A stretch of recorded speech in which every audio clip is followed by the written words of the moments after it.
Most people visit Malta, but they completely miss what might actually be the best part, Gozo. In this video, I'll show you what Gozo Island is really like and whether it's actually worth visiting, based on my own personal experience. Because while some people say this is the best part of Malta, others leave feeling underwhelmed. And by the end of this video, you'll know exactly which side you'll be on. Gozo is known as the quieter and more authentic side of Malta, with a much slower pace of life. It's a small island just north of Malta, but when I got there, it honestly felt like a completely different place, with beautiful nature, cliffs, and hidden beaches.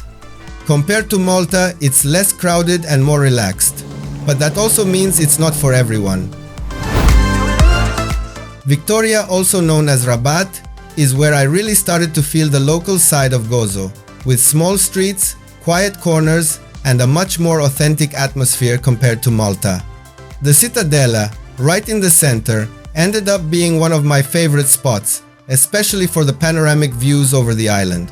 Ramla Bay is probably the most famous beach in Gozo, and I honestly love the orange sand and clear water, while Tal-Mixta Cave just above it gives you one of those views that feels almost unreal.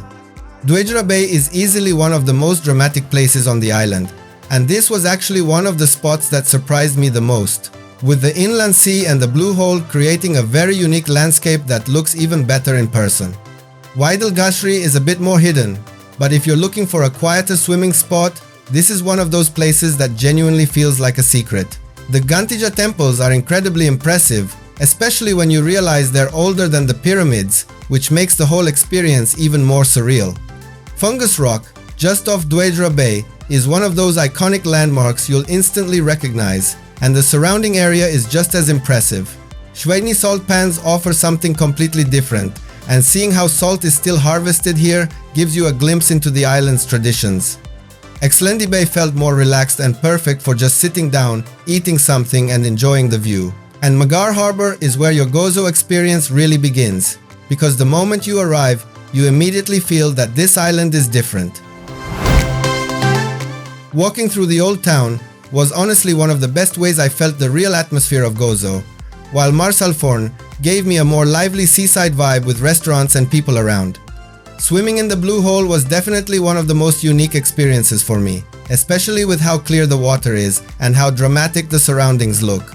I'd highly recommend driving around the island, because that's how I found some of the quieter and less touristy spots that you wouldn't normally see. Visiting Tapinu Basilica was surprisingly peaceful. Even if you're not religious, it's just one of those places that feels calm and special. Snorkeling in Gozo was another highlight for me, with some of the clearest water I've seen in the Mediterranean. I also enjoyed just trying local Maltese food and checking out small local shops, which gives you a better sense of the culture. Taking a boat trip around Dwejra Bay was a great way to see the coastline from a different angle, and if you have extra time, I definitely recommend adding a day trip to Comino Island as well.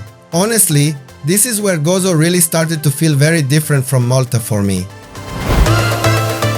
You can easily visit Gozo as a day trip from Malta, and since the island is quite small, it's possible to see most of the highlights in one day, especially if you have a car and do a round trip like I did. But if you have the time, staying one night gives you a much better chance to experience the island's slower and more authentic atmosphere, which is honestly what makes Gozo special. To get to Gozo, you can take a ferry from Sirkewa Ferry Terminal in Malta to Magar Harbor, which takes about 25 minutes and costs around €20 round trip with a vehicle.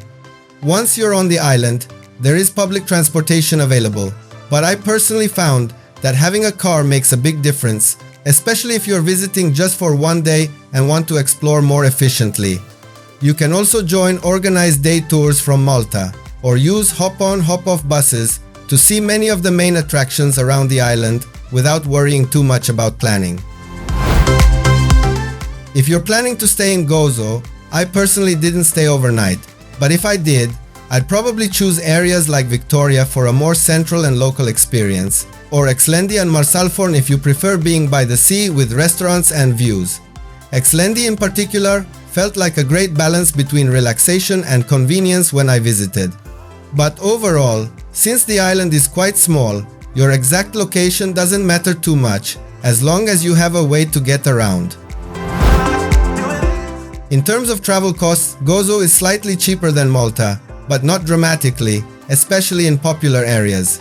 For example, a traditional Maltese rabbit dish usually costs around 15 euros, 25 euros. A hop-on hop-off bus ticket is about 20 euros, 25 euros for the day. And a small boat trip at Dwejra Bay is typically around 5 euros, 10 euros per person. Overall, Gozo can still be quite affordable depending on how you plan your day, but don't expect it to be a super cheap destination, especially in peak season. When it comes to food, one of the most traditional things to try in Gozo is the famous Maltese rabbit, which I personally tried and really enjoyed.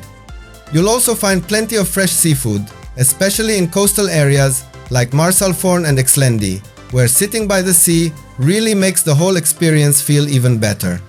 Overall, the food in Gozo felt simple, local and authentic, more about the experience than anything overly touristy.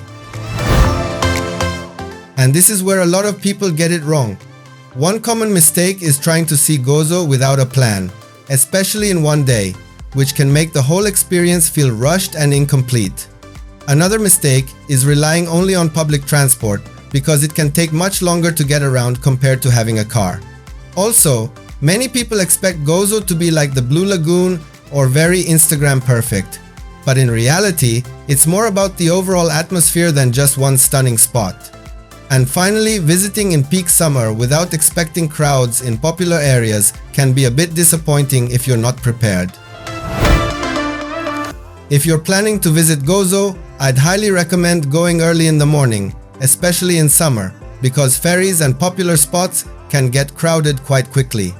Also, keep in mind that some of the best places in Gozo are not easily accessible by public transport, so having a car or joining a tour can save you a lot of time. Make sure to bring comfortable shoes, water and sunscreen, since you'll be walking a lot and there's very little shade in some areas. And one small tip from my experience: don't rush the island too much, because Gozo is not just about ticking off spots, it's really about slowing down and enjoying the atmosphere. So, is Gozo worth visiting? In my opinion, yes, especially if you're looking for a quieter and more authentic side of Malta with beautiful nature and a slower pace of life. But at the same time, if you're expecting something very lively or packed with attractions, it might feel a bit limited. For me, Gozo is definitely worth it as a day trip or a short stay. And if you're looking for something more authentic and less touristy, this might actually be the best part of Malta. Now I'm really curious, after seeing all of this, would you visit Gozo or would you skip it? Let me know in the comments below. And if you enjoy honest travel guides like this, don't forget to subscribe, because I have more coming from Malta.